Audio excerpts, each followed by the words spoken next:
Welcome to ICT Council Chat.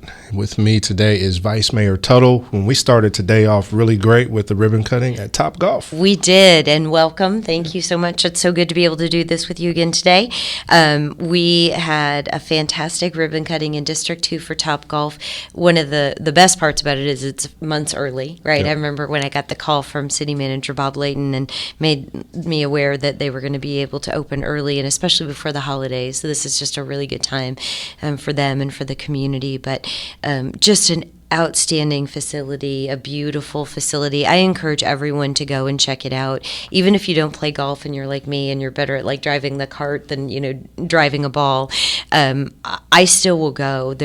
It's a great place to people watch. You can watch other people golf. You can, the food, the drink, but it's just something brand new and unique to Wichita. And one of the things that I said several times to different folks is I know lots of friends and professional colleagues that go out of town to go to a Top Golf.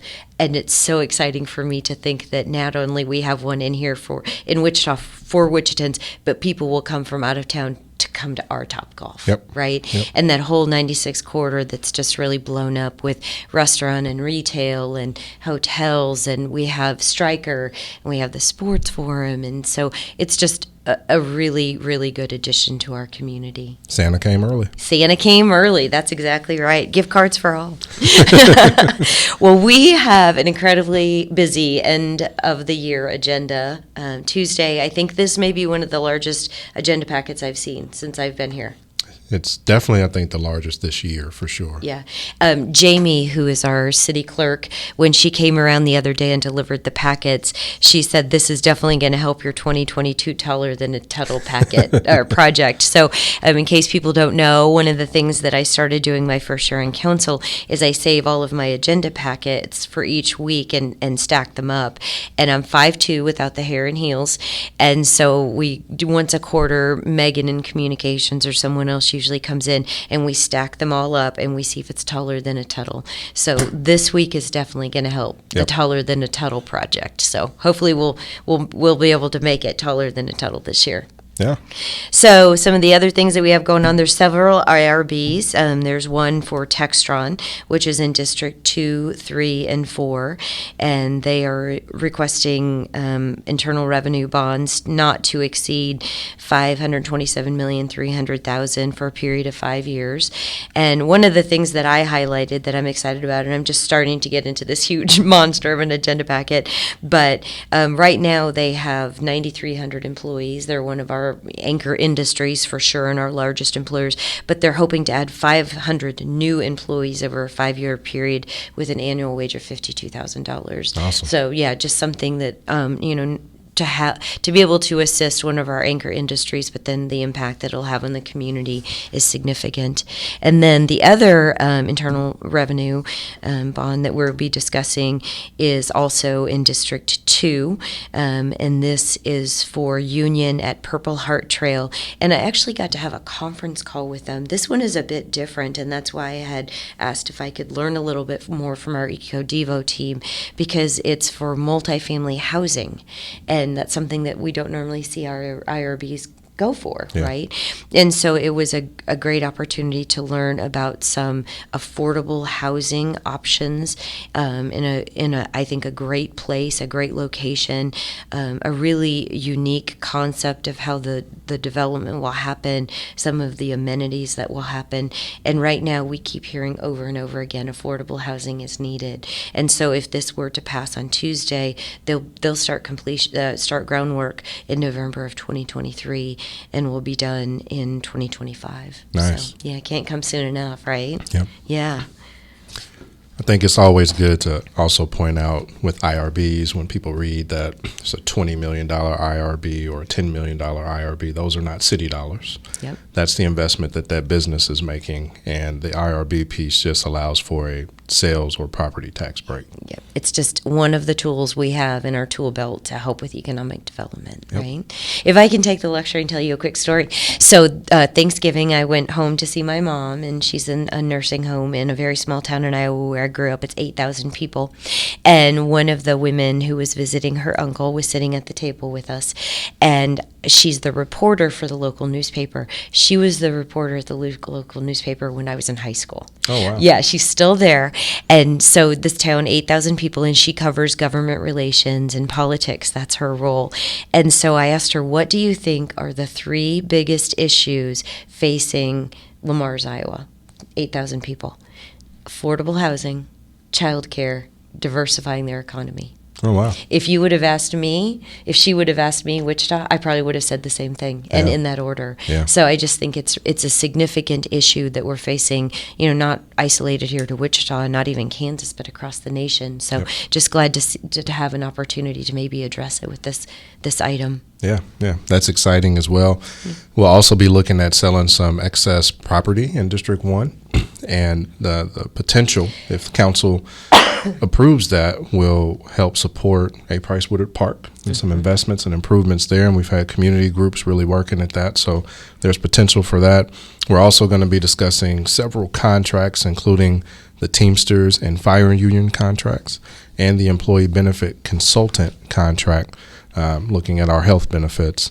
But it'll be awesome to see these contracts and have an opportunity to help pay our people better and give them better benefits for all the hard work they do for our community. Absolutely. So it'll be interesting, some great agenda items to review and to be able to share with the community on Tuesday. The next is an item that is certainly near and dear to my heart. We'll be discussing bike share ICT. It's one of the things that I'm most proud of in this community. Back in 2013, when the city council then adopted the master pedestrian plan, I was involved in the process and had done a lot with the Health and Wellness Coalition of Wichita with walkability and bikeability, and making sure that walking and biking are safe and reliable forms of transportation and not just recreation. And so I had some conversations with staff and wanted to talk to them about what are some things in the master bicycle plan that weren't being addressed. And one of them was a bike share program. So the Health and Wellness Coalition and some partners decided that was something maybe we could work on, and we did. And so we were able to get bike share ICT launched, and Blue Cross and Blue Shield of Kansas has been the generous sponsor the entire process, and they are now willing to again be the sponsor for 2023. So we'll be looking at that contract and agreement with them on Tuesday, and I'm very glad that back in 2018 the transition was made so that bike share ICT is actually part of the city, and it falls underneath transit, and they've just done a great job with housing it and expanding it and adding scooters and taking it to the next level. But I think the most important thing is that we've maintained great and safe bicycle systems. We have them in great locations, but we've also, because of Blue Cross and Blue Shield of Kansas, been able to keep the membership rates low so that more people can utilize it. Yep. The other thing we'll be discussing is our 2023 state legislative agenda. We just came off of agenda review, and Bob Layton, our city manager, said he thinks this is probably the earliest we've been able to come to this point. So that was great to hear. The staff of the city and lobbyists have worked closely with our legislative teams, also at the county, the chamber, the Greater Wichita Partnership, and REAP, to find common legislative objectives that can collectively prioritize this be for the legislative session, and then we will have our own items as well. So anything you want to add to that? No, I think it's always good when we can come together for those joint agendas. I mean, those really just started here in the last couple of years, having all of these different groups working together on having one agenda as well as our separate agendas. And I think we achieved quite a bit of that agenda last year, the joint agenda. Yeah, I think so too. And then with ours, for folks who may not always understand each piece of it, we even have a section of our agenda of things that maybe various members may want to watch on our own that is not the full council saying that. Absolutely. But it allows us to keep track of the bills and all the stuff that happens in the Capitol, because it's a really fast but slow 90-day session up there. That's a great way to look at it. All of that is really good, and sometimes those items are on there so we can just keep track of it. Yeah, and it's also great that we have what I feel is a really, really effective lobbyist helping us. We're not there all the time, right? As much as we want to be, we still need to have boots on the ground and people who are keeping track of things that are in the city's best interest. So I feel very fortunate that we have a lobbyist that we really trust and is advocating for the city of Wichita, which means advocating for the residents in our community. Yeah, and it's also, our lobbyist does a great job, both state and federal, of making sure that we're all working together. So I always highlight there's a lot of division out there, and people see that, but we actually work together. We work with our state elected folks across the aisle, whoever it is. We have these conversations. We talk about these issues.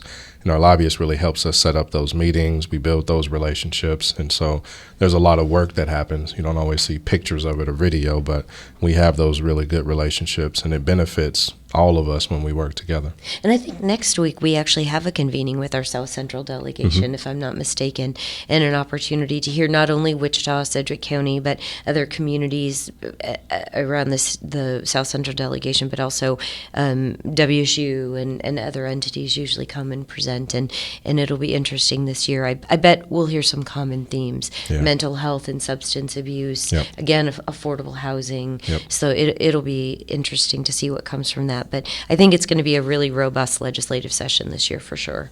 I think Lots so of work as well. to get done. Yeah, a whole lot of work. We'll also have a few housing items next week, such as home ARP allocation, and that will come from some ARPA funds we still have. It's a landlord incentive program and neighborhood improvements funding. We'll also have some water and sewer improvements. Our Calfskin Creek watershed is applying for a grant for improvements that would just be amazing for folks out on the west side in that area, and bring folks out of the floodplain, and just so much good can happen from that. So it's a really big packet, but a lot of good stuff is there. So hopefully folks can tune in to that meeting. Yeah, and I know that Councilmember Blubaugh and Councilmember Fry have been working a lot with Sedgwick County Commissioner Chair David Dennis, especially with the work in the floodplain, like you mentioned, on the western side of the city. So glad to see some of that come to fruition. Yeah, and shout out to Councilmember Fry and Blubaugh. They've been on that for quite some time, and Councilmember Fry actually kind of opened my eyes to what the real issue was and the benefit that this could be. So good luck to our staff. Tenacity works sometimes, right? Yeah. So what else do you have going on? We're looking forward to the end of the year. I'm assuming we'll have meetings with packets just about this thick all the way through right before Christmas. So just getting that done and getting ready for 2023. I know our calendars are already starting to fill up for 2023, but just seeing the best way we can get some things done, working together, kicking off next year, and recovering from Thanksgiving and all of that food. How was your Thanksgiving? It was good. We had the family over. I took advantage of the good weather Wednesday and made a brisket, and then it was cold Thursday, but my brisket was done, so we did that. But it was good. We had family over, and then we just kind of relaxed the rest of the weekend. That's good. Good for you. You deserve it. It's been a crazy year. You had Leadership Kansas. You had lots of travel this year, so probably felt good just to kick back for a little bit. It was good just to sit at home. Yeah, Thanksgiving's one of my favorite holidays, just because I think people get kind of some of that time, and then also to reflect back on what we're thankful for. And I spent it, as I mentioned, in the nursing home with my mom, and it really does remind me how grateful I am for the life that I have, and how active I can be. And it's great to go and spend some time with some older folks who need a little extra assistance. I helped several people decorate trees in their room, and trees in the community room, and lots of different things. But yeah, it was good, and glad we had good weather for everyone to travel. No snow or ice or anything that kept people away. So we have our upcoming tree lighting coming up too. Yes. So last year you were one of Santa's assistants, right? Yeah. I was helping out a little bit. Yeah. That's why I wasn't there. Okay. So one of the roles of Vice Mayor is to be a Santa's assistant. So they're trying to talk to me to see if I can do it. You should do it. Santa could use all the help he could get. I know. So I might have to get some pro tips from you, and of course from Santa, but see how you did it last year and what made it more successful. So, but I'm so glad. We had to go in 2020 without our tree lighting, and we did have it again last year, but just glad to see some of the traditions of the city come back again. Yeah, so I'm looking good forward to see that Christmas spirit. Yeah, I appreciate it. Anything else going on, or any fun plans for the weekend? No, Tomorrow, District 1 breakfast, and our guest is Wichita Police Chief Joe Sullivan. Oh, that's fantastic. Yeah. Excellent. Yeah, we just had the opportunity to say hello to him at a gender review, so that's great. Good for you for getting him scheduled right away. He's always taller than I remember. So, yeah, we'll see. I say that about everyone all the time. Well, good luck to you at your breakfast tomorrow, and thank you for joining me today, and thank you for all you do. You truly have a servant's heart, and you do such a good job being a council member and representing your constituents. Thank you. So thank you for your service to Wichita. So thank you, everyone, for joining us. We appreciate your time and attention, and be sure to subscribe and follow Apple, Spotify, or wherever you listen to podcasts. Take care.